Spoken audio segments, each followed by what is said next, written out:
વેરાવળમાં રાષ્ટ્રીય કાયદા દિવસની આજરોજ ઉજવણી કરવામાં આવી। ડિસ્ટ્રિક્ટ જજ સંયુક્ત યુનિયનના કુલપતિ સહિતના મહાનુભાવોની ઉપસ્થિતિમાં ઉજવણી કરવામાં આવી। તો ડાયરેક્ટરેટ ઓફ પ્રોસિક્યુશન ગાંધીનગર અને ગુજરાત રાજ્યના ઉપક્રમે ગીર સોમનાથ જિલ્લા સરકારી વકીલની કચેરી દ્વારા આયોજન કરવામાં આવ્યું।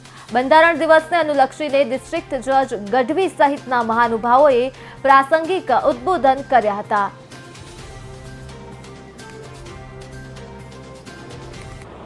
ભારત દેશ આઝાદ થયો અને 26 નવેમ્બરના રોજ એનું બંધારણ તૈયાર થયું।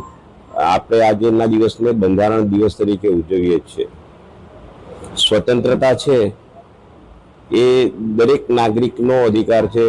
દરેક નાગરિકને દરેક મુદ્દે સ્વતંત્રતા મળવી જોઈએ, પરંતુ સ્વતંત્રતા અને સ્વચ્છંદતા એ બે વચ્ચે બહુ નાની ભેદરેખા છે।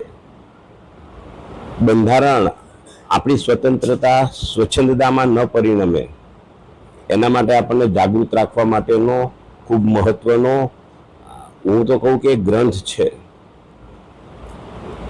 આજના આ બંધારણ દિવસે મારી તમામ દેશવાસીઓને શુભેચ્છા છે। સાથોસાથ બંધારણથી આપણને જે અધિકારો પ્રાપ્ત થાય છે એ સાથે સાથે આપણી જે જવાબદારીઓ છે એ જવાબદારીઓનું પણ નિષ્ઠાપૂર્વક વહન કરીએ